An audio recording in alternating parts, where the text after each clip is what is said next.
A breakthrough in southern Sudan. The gun finally giving way to the vote for the first time in nearly a quarter of a century.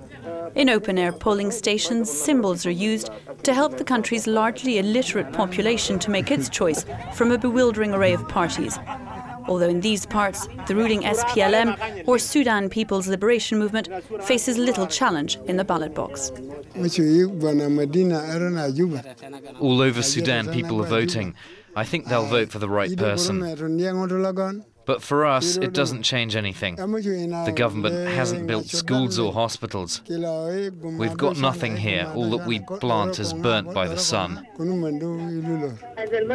Security has been the priority for the SPLM ever since the end of the civil war, and as a result, very little has changed. Here in the village of Loke, an hour from the capital Juba, life is much as it ever was for these Mandari people. And for their chief, the worries are also unchanged and ancient, the neighbouring Bari people and the future.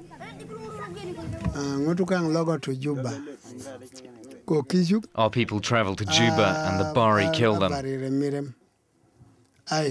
They travel and the Bari kill them and we can't do anything about it. They keep killing our people and they throw them into the Nile. We can't do anything about it because our weapons have been taken. But the Mandari people are not the only ones disarmed. The dirt tracks and occasional roads of southern Sudan have been crisscrossed these last few months by the country's army, the Sudan People's Liberation Army.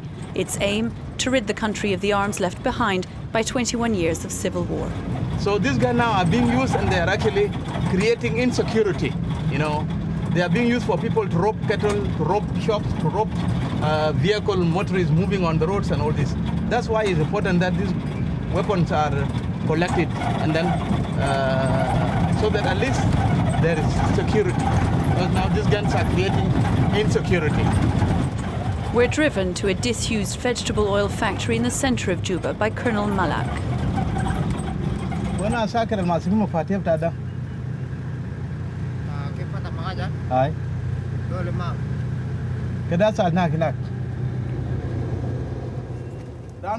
The Colonel has brought us here to show us the arms that the SPLA has taken off the streets, a small proportion, he believes, of the arms that continue to pour in from the north. They're kept in the middle of this makeshift camp. Here, military men and their families live alongside 6 inconspicuous blue containers. They're guarded by soldiers, some drunk, others simply mad. The scars of their years as rebels in the bush, all too plain to see. The key is fetched and the door to one of the containers opened. Inside, thousands of Kalashnikovs are piled high. So too are rocket launchers. A lot of guns have been coming in from different sources, but these were the 2 major sources of weapons in South Sudan. This, the SPLA and the Sudan Armed Forces. The government of Sudan gave a lot of weapons to Arabs nomad in Western Sudan to engage the SPLA. And a lot of weapons also were given to people in the east to engage the SPLA. The background noise is of an election held in a united Sudan. But the reality is of a Sudan still very much divided. These guns are coming in. Of course, you know, it's not easy. You know, even if you can cover you don't have that army to cover the whole borders. And still there are areas which we cannot cover. There are areas which the enemy can still push in weapons. On the outskirts of Juba, the first victims of those divisions, the civilians, do what they can to survive.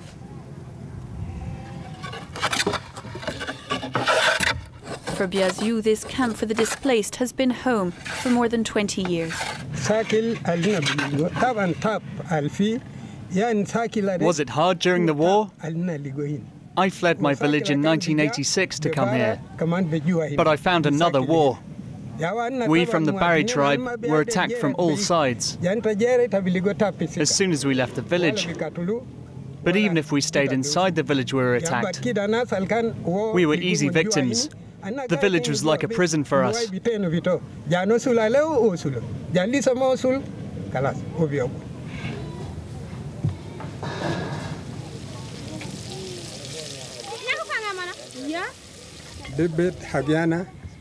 I live here, and my daughter lives over there.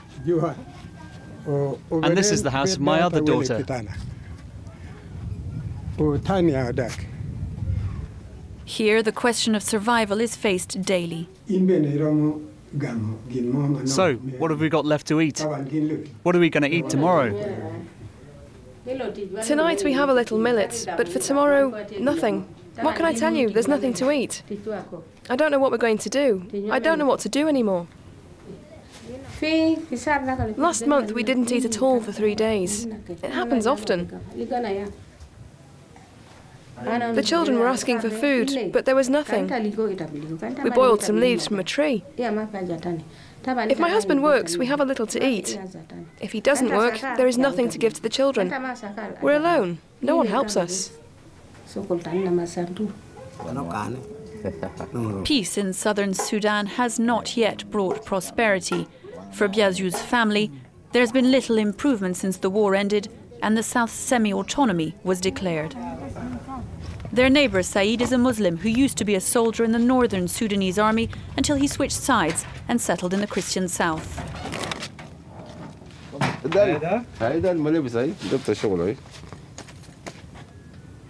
I was in the regular army in the north for 10 years. That's how I got to know the rebels from the south. Then I changed sides. I found the southern Sudanese army better organized. It had an ideal of justice. I've been a soldier for the south for 17 years.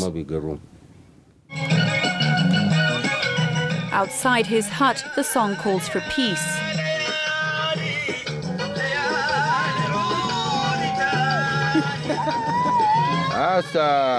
For 56 years, we've lived under the domination of the North. It brought us nothing. Look around. Nothing changes here. Nothing changed in Darfur. The North developed itself without us. But many here believe that southern Sudan's time is yet to come. Bridges, roads and much-needed infrastructure will follow, they argue, when outright autonomy is achieved. And Juba is a town growing on the promise of oil. All around this ramshackle, NGO-dependent and desperately poor town, things are beginning to change. Hotels are springing up, the very first step in attracting foreign investment. There is economic relation between the north and the south, although most of the jobs are being run by northern Sudanese. And this was one of the economic why southern Sudanese, I think, fell aggrieved. And that was economical injustice. And up to now in Juba, when you go around, you find that most of the jobs are being owned by northern Sudanese. Although southern Sudanese are also trying in the meantime. The crossroad will be reached next January when the South will hold a referendum on whether to split from the North. The final step for many here on a long, hard road towards independence. I think southern Sudan and the government of southern Sudan is moving away. It has gone through with establishment of security. And from here now, I think development would be the next target, of course. It's the target being promised by southern Sudan's president, the former rebel fighter Salva Kiir. In his office, a vision of the Juba that will follow the referendum and the independence he believes that it will bring. Independence he's spent the last 20 years fighting for. People of Southern Sudan will not accept the referendum not to take place. And we don't anticipate that to happen, because it will be a crisis. So let us really hope that the referendum should be allowed to take place in time. And nobody knows what will happen if the South votes for cessation during the referendum. So what will happen? Will there be war? It's a question also being asked in Khartoum. Ahead of a referendum, the Muslim North has promised the Christian oil-rich South, but on which it is less keen. On the outskirts of the city, the southern Sudanese flag flies over a camp for the displaced. Mandela is a hot, desperate collection of makeshift tents that have become home for the hundreds of thousands who fled the south during the civil war. Hanan came here in 1986 with her 3 children and very little else, after her husband died in the fighting.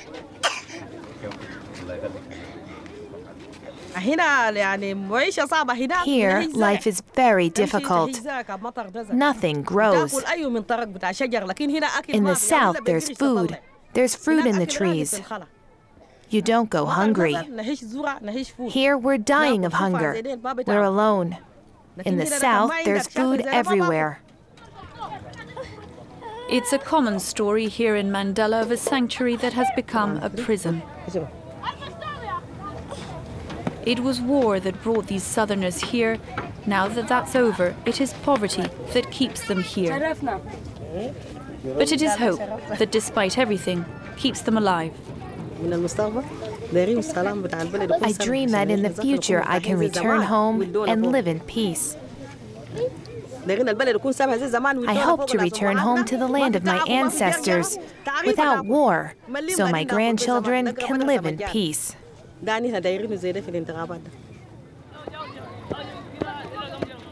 It is for the children of Mandela on the outskirts of Khartoum that the next few months will prove decisive.